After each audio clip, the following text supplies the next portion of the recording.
What's up, people? Welcome to the Health is Wealth podcast. This is a show we talk about the relationship between your health, your wealth, and we're not just talking about the push-ups and dollar bills. Today's episode is all about common overused injuries.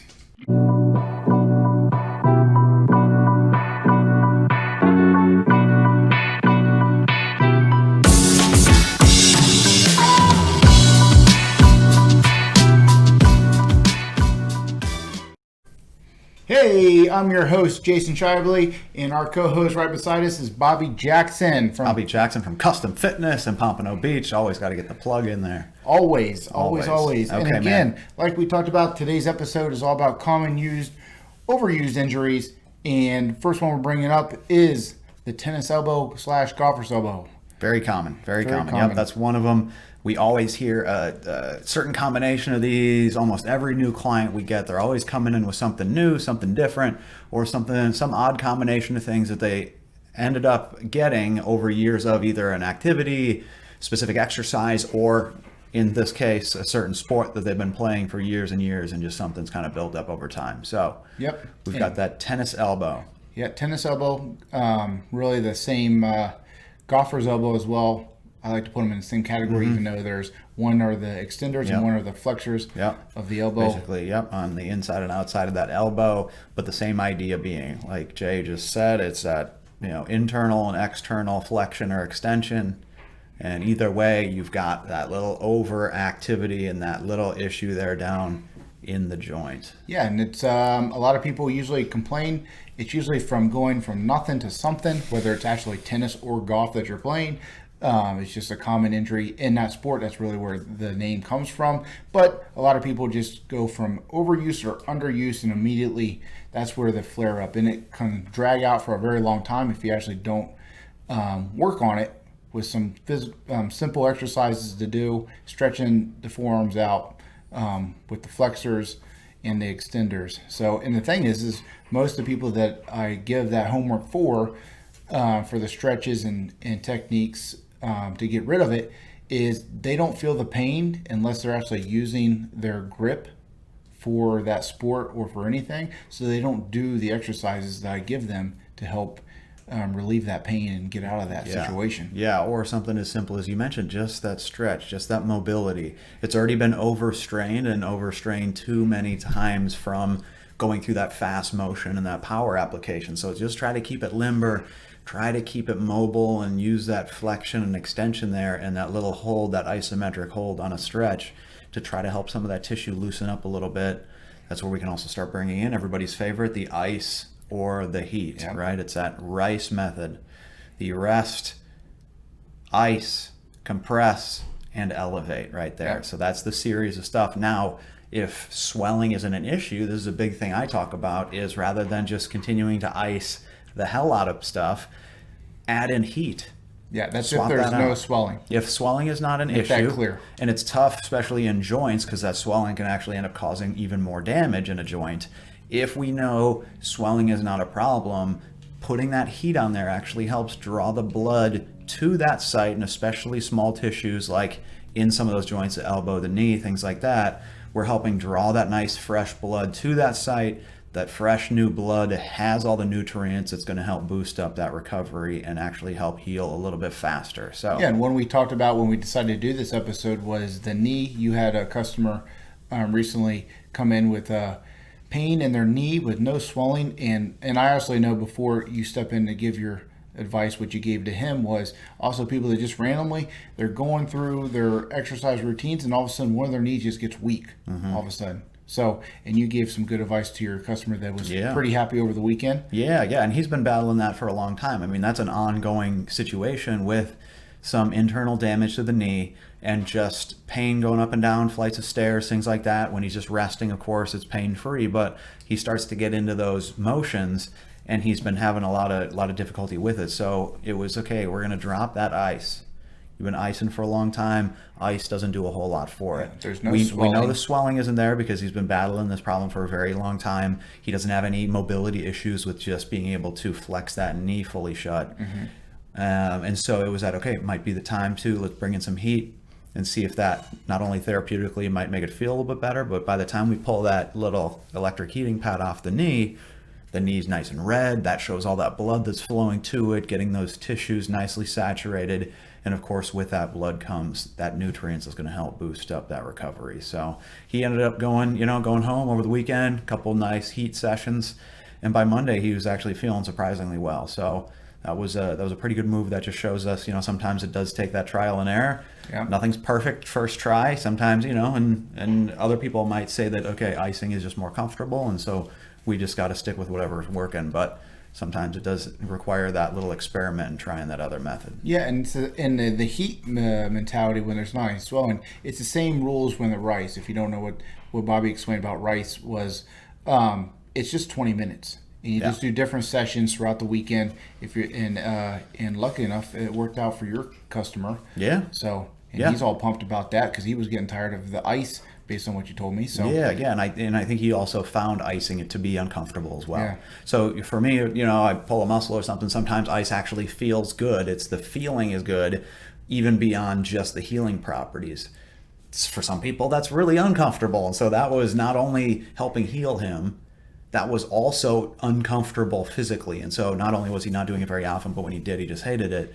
Now we're throwing the heat on there and getting a little different results. So yeah, and using and going around some of these injuries that are just minor in our profession are pretty minor, things that we can try out that might work or might not, but we're not going to injure you any more than what you already are. And it's just using different tools and finds out what works. So one of the things that I like for tennis elbow is the racquetball. I like pressing the racquetball and just rolling, whether I have to lay on the ground or use it against the wall. They have these new tools out there. You can actually suction cup these balls onto the wall and actually work, so you don't have to lay down to do it. Foam rollers are good for tight calves, upper back issues. I'm not a big fan of foam rolling on the low back unless you have a that one's high hard for pain me. tolerance. But IT bands, that's one that you have to get used to. It's never easy, but that golf ball, tennis ball, racket ball is always good to physically roll down your side of your hip and open up some things as well without going and have to get a deep tissue massage every day. Yeah, and especially if we already know, okay, there's a very specific spot that's tight, right? Yeah. I've had a couple massages in my lifetime, and it's never to try to get a solution to a very specific problem. That's where, okay, we got to spot check some things. Okay, if I know, okay, I'm getting something up in the trap, I got something in the rhomboid in the back, maybe there's something tight through the hip that feels like it's just not letting go. It's that little tight tension through the tissues that are kind of sticking, basically. That's the, okay, perfect time, get that lacrosse ball out, roll on it, hit the foam roller, use a percussion massager, whatever you got to do, but it's just trying to stay ahead of those things before they start causing injury. Yeah, and this is a good reminder for people to, okay, don't ignore the stiffness until you actually go into your activity level again. There you go. You need to work on it when you feel fine. When you're sitting on a couch, those are the times you need to work on it and stuff. Not just, oh man, I'm about to play my sport or go back to the gym or go on a walk or work in the yard. Oh crap, I forgot. There's a problem there. Man, we were supposed to be working on that yesterday. Like you say, it's no, you're not taking a day off. Yeah. You just took 30 years off. So even if it's a day we're not in the gym, use those mobility tricks at home, whether it's stretching, whether it's foam rolling, whatever you got to do. Yeah. That's why when people are leaving custom fit, okay, how's everything feel today? Of course, it's always better than when they got there, right? We started getting stuff loosened up, blood's pumping. It's okay. Don't forget why what you were crying about when we first started the session. Yeah. That back was bothering you. That shoulder was lit up. Okay, even though it feels good now, go home, do a couple more mobility things by the time you go to bed tonight. Don't forget to do that hot tub or that hot bath with Epsom salts or maybe ice for them, whatever the thing is. Make sure you're still doing that, even though it doesn't hurt and it's not bothering you right now. Doing it when it doesn't hurt. And that'll prolong your active lifestyle longer. And that's what I'm known for with Fitness Prosperity and through my career is that longevity. We want to be active our entire lives, not just for our 20s, 30s, and some of our 40s. Yeah, exactly. Yep, that's the being able to just keep moving. And so that's where there's no day off if I don't do anything for my body. That's horrible. That's, common, but terrible. It's every day I got to do at least a little something, even if it's not a crazy lifting session or a game of just, blood curdling pickleball. It's still, I got to get the stretching in, right? Just correct right there. It's just something I got to do for my body to keep it loose, keep it mobile, and keep it functional. Yeah, and and since this topic is about common overused injuries, a lot of our customers that we deal with are ex-runners or runners that are already past their 30s and 40s that still enjoy the mental release of running and just being outdoors and running. Yeah, and huge community out there for that. We get that. We respect that. There's getting that many fresh runners, air, especially with all the all the different little charities and things like that. Yeah, the ways you can run, too. donate. Oh my God, so many great things out there. Yeah. Fundraising for great causes, and of course, it's easy to do when you're doing a nice group run. It's a group environment, all those good things. But However, with running comes a lot of injuries that people don't focus on because all they do is run, and they don't do any prehab for their weak ankles, for their tight There's no IT cool down. bands, There's- for their oh, yeah. performances. Oh, yeah. Their glutes are too tight, their hamstrings are too tight. They do these little tiny calf stretches against the bench right before you roll your ankles, rotate your ankles a couple times, and Swing your arms. You swing your arms, And then you start running. and then you start in a sagittal plane of motion and run for 5. Wait, we're not dogging the running. We're dogging the fact that you need to work on those other things outside, and that's why as people get older that enjoy running, I think that's when we find more people asking more questions about weight training, because now the science has proven that weight training once or twice a week, adding that to your running program can still benefit and have you prolonging your running ability. Versus my analogy is always the car analogy when it comes to running. Okay, if you're wanting that cross country Cadillac to get across the country year after year, you have to do some maintenance on it. And the same thing with the runners. You have to do the maintenance if you want to continue to run year after year. And it's so tough. I think why I get so riled up, this could be the whole episode just talking about running, is that is the epitome of pattern overload. Yeah. There's no variation in running. People will coach to make small tweaks to the form to do it more efficiently, and I commend them. I've never got running coached lessons, anything like that. I've never seen you run. So. Yeah, well, that's because I have nothing to run from anymore. But you should be running from me right now. Yeah, right. But the idea is that is a single pattern. That is a single pattern. Yep. Of just repetitive movement, same thing. Depending on what surface you're running on, you got variable types of impact on the ankles, knees, hips, back. And it's just over and over and over pounding the pavement. And that's kind of my gripe. It's okay if you're using it for the mental release, absolutely love that. If we're using it for a little bit of steady state cardio to get the heart rate pumping and maintain kind of a mid-range on the heart level, absolutely great. That's awesome. Yep. If you want to use it as a personal challenge every once in a while to get that marathon or whatever, you're not going to see me out there, but I commend you for doing that. Or of course, the charity ideas and fundraising for other people. That's incredible. Yeah. But like you had said before, we just got to stay ahead of it. If you're going to do that and you're going to have the runner's lifestyle, I also better not hear you complain about stuff hurting, because that's all that is one movement. That would be like saying, I like doing push-ups and I'm only going to do push-ups. I'm going to do push-ups for 2 hours every day, and I'm going to try to keep adding to my push-up regimen. Yep.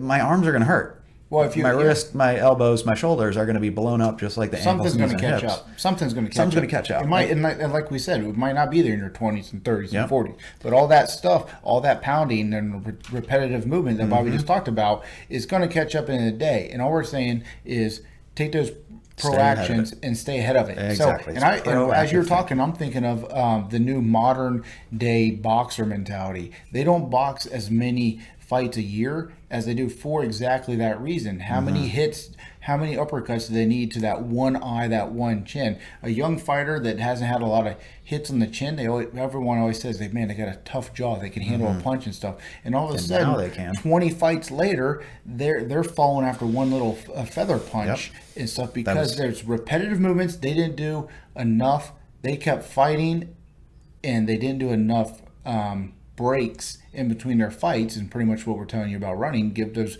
breaks. So give those breaks, use that recovery, use that have a longer preventative stuff. I mean, the same thing with our workouts too. At a certain extent, we don't work so overloaded in one single movement pattern, so we can't. It's not exactly like running versus strength training, because strength training works every range of motion possible depending on how good of a program you have. Yeah, so it's okay. We're trying to constantly counteract things that we left tight last time. Like I catch myself, I love finishing with a back exercise. So I finish, I stretch the chest out, I'm flexing things on my back, I'm back into a good posture position. So I have less recovery to do afterwards with stretching and making sure my chest is loosened back up.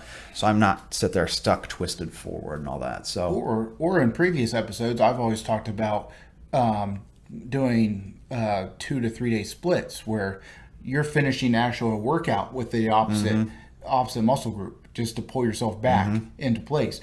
One day, for me, what I typically like to do personally for my exercise is a really heavy day, and then more of a HIIT training, high interval training, and then a stretch cardio day or yoga day and stuff. There we're staying active all the time. Yeah. Like there's a reason why certain sports only play once a week and other sports can play all the time. Like basketball, you can play regularly because there's so many different movements. Yeah. Yes, you're on the court. The repetitions have to be there for any sport. That's a whole Tons different of conversation. miles still on the Tons feet. of miles, but they're zigzagging. They're not going back and forth, up and down, yeah, that's right. and stuff. So that actually leads into the other part we're going to talk about is just a quick hitter on prehab versus rehab and stuff. And our frustrations, most of our clients usually come from the doctors saying, hey, my doctor says I got to start working out again. Diabetes is up, all that's up, or I'm about to have, I'm just coming off surgery and I just got done with rehab and my insurance is out. So I got to continue on my rehab process and hopefully can enhance some other strengths. Yeah. Where what's popular over the past 7 to 10 years is the prehab, because social media has allowed us to learn what athletes do before they have injury, before they go into a surgery. Is okay, the doctors have already decided that there can't be any more damage than you've already done on that thing. So we might as well develop the areas around that so your recovery is faster. That's prehab. Man, and that is huge. That is undeniable. I've worked with clients. I like using the knee replacement as a perfect example of that. Me too. Relatively simple joint too. It's not as complex, not as large of a range of motion as, of course, the hip or the shoulder, where we're really moving in different planes of motion. Yep. The knee is pretty straightforward. Yep. When you don't do anything before that knee surgery and you go in, you get your knee replaced, and then you go straight from nothing couch lifestyle into rehab with a physical therapist, that's how you're supposed to feel in the gym, right? So they're taking in just physical therapy, which is typically a lot more relaxed than any type of physical fitness, of course. Yep. They're feeling all the little soreness and goofy things that you should be feeling in the gym when you first start up. Yeah. So they're getting a tough time with rehab. Of course, you just got a new joint put in, a lot of cutting and splicing done with that joint in the first place, and then your muscles weren't ready to actually get any movement done anyway. They have no strength, no endurance, nothing. So it's that when you go in and you've already got those things, that quad muscles, the hamstring muscles, everything's already used to getting a little breakdown, going through a nice range of motion. All those things are functioning properly. It's okay, you skip this initial fitness soreness stage and you get a lot more out of that physical therapy and that rehab afterwards. Yeah, or even going with what you just said, but okay, you've been walking your entire life, so you know that. So there's some kind of conditioning there, very little in our minds when you go for a knee surgery and knee replacement. But then there's the upper body strength that you have to have for physical therapy that you haven't been working on through the whole time. So you can't, your good leg doesn't have enough strength to just pop up. It doesn't have the flexibility, it doesn't have the strength. And then your upper body doesn't have the strength to press off a couch, a bed, pull yourself up on a therapy handle so you can actually get to that therapy that you need to do on the leg. So now we're talking about your upper body, which is fine. Now all of a sudden the next day you're sore in the neck, you're sore in the arms, you're sore in the abs, you're sore in the low back. And just because all those muscles, now you're working on a basic, for us, what we like to say basic physical therapy after a surgery, is very hard. Feels like a first day in the gym. You're sore everywhere, and it's not from physical therapy. It's from lack of doing anything and not lack of having any strength from the whole thing. And that's what we bring up prehab. Okay, the doctors have told you, okay, there's no more damage you can do to it. And I've heard this many times from young, middle-aged, just and discomfort elderly at this people. point because the damage is done. The damage is done. The doctor gives you whatever medication to get you through the pain until the next 6 weeks to 12 weeks where the surgery is going to happen.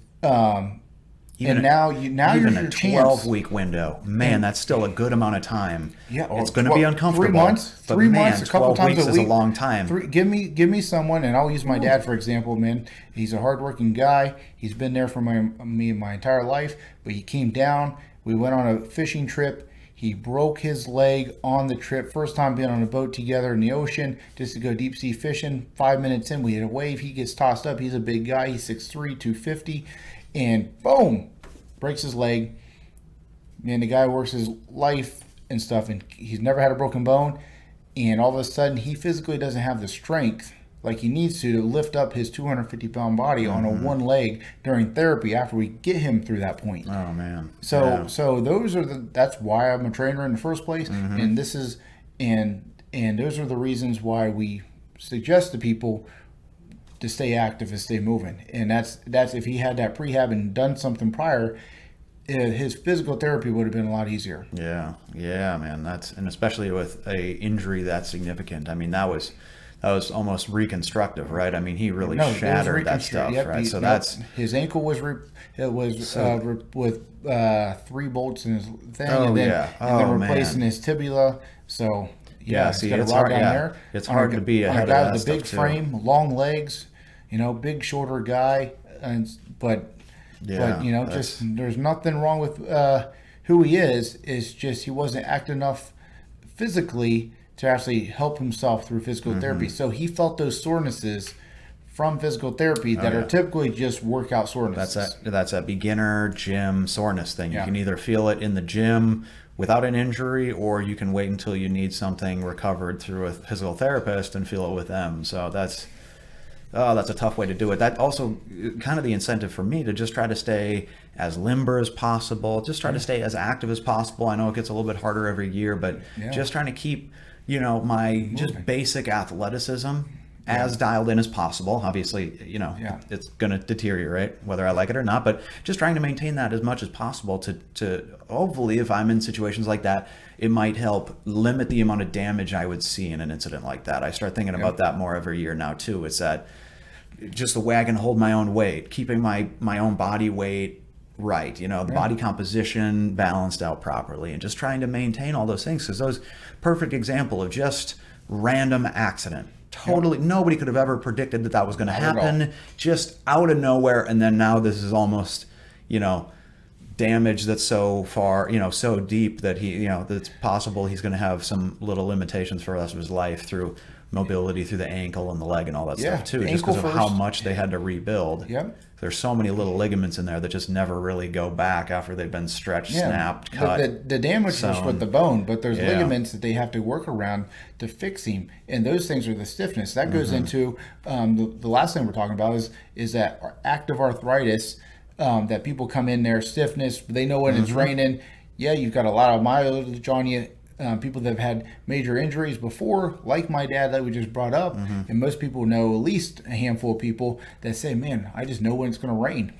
Because they've had a broken bone before, they've had some knee and shoulder issues. Pressure, atmospheric pressure changes, and all of a sudden they can feel it in the joints. Those are the people I like to call back in my day. Back in my day, I used to be that way. You can still do that. Some of that is just staying moving, and some of that arthritis that you think is arthritis isn't arthritis. You just need to get moving. Yeah, that's what I've seen too. Is some people just have the undeniable signs of arthritis that that's just going to be a limit, and we're just going to have to work around that.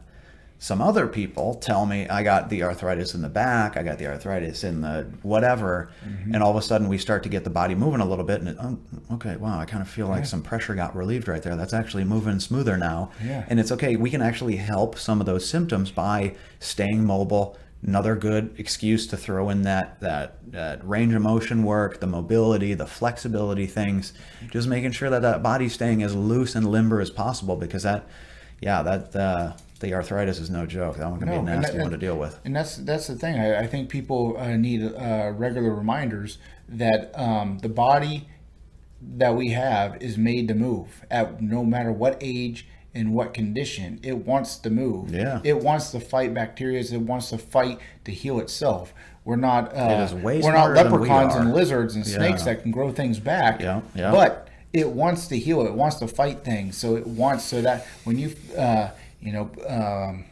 as an old police officer guy that was in the military as well, he liked to say, pain, I love pain. Pain lets me know I'm alive. Yeah. So, yes, we don't want you pain while you're trying to take a nap and sleeping and through just car rides, but when you got that lactic acid that we love to know people who have, that's hey, you're alive, you're moving, your body is working. That's just stimulating the muscle right there. So that's a necessary byproduct of a little good bit of work that we're putting in, and to show that we're pushing that endurance a little bit. Because if we're not getting that, then we're not working hard enough.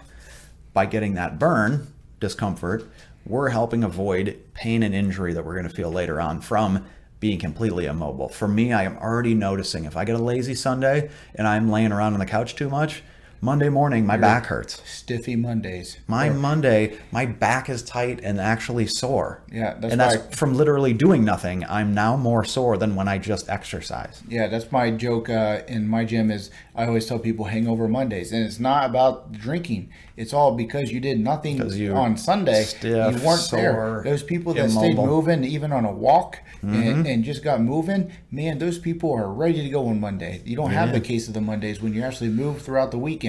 So That's we right. know most people still have a Monday through Friday schedule, and they like to relax. Hey, relax, but stay moving. That's right. Get on the ground. Get up. Get down. Get up. Get down. Get up. Don't just sit in a stationary area for 10 hours different on a Sunday when you know you got a busy Monday. So, that's right. So just to recap everything: common overused injuries. We talked about tennis and golfer's elbow. We talked about that knee pain, whether it's swelling or not swelling.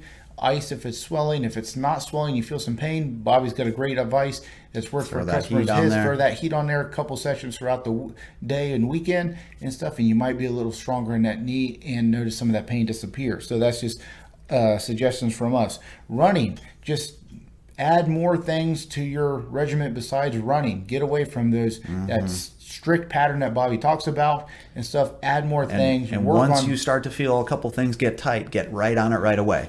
It might be just discomfort right now, but if you leave it alone, that's what might turn it into an injury. So stay ahead. That's that prehab we were talking about as well. Yep. And remember prehab, if you have a surgery about to come up and stuff, suggested get moving. Basic things, range of motion. Even if it's range of motion, even if you're in a lot of pain from an injury that you're about to have surgery on, move the body, get your doctor's advice first before you do anything like that. And arthritis isn't always arthritis. Make sure you're moving first, and then you'll find out what's really happening to you. So simple things and everything. Don't forget to give us a shout out on our future episodes that we've already posted on YouTube, Fitness Prosperity. There's a big list of our podcasts. That's right. We got Spotify, all of our content up. We got Apple Podcasts. We're working up through a nice little count on our episodes so far. So if you guys liked what you heard today, make sure you flip over. We got some great stuff already out. We got some good ones already coming up, soon to be released. Yep. So thank you guys for tuning in, and we'll hear you on the next one. Yep.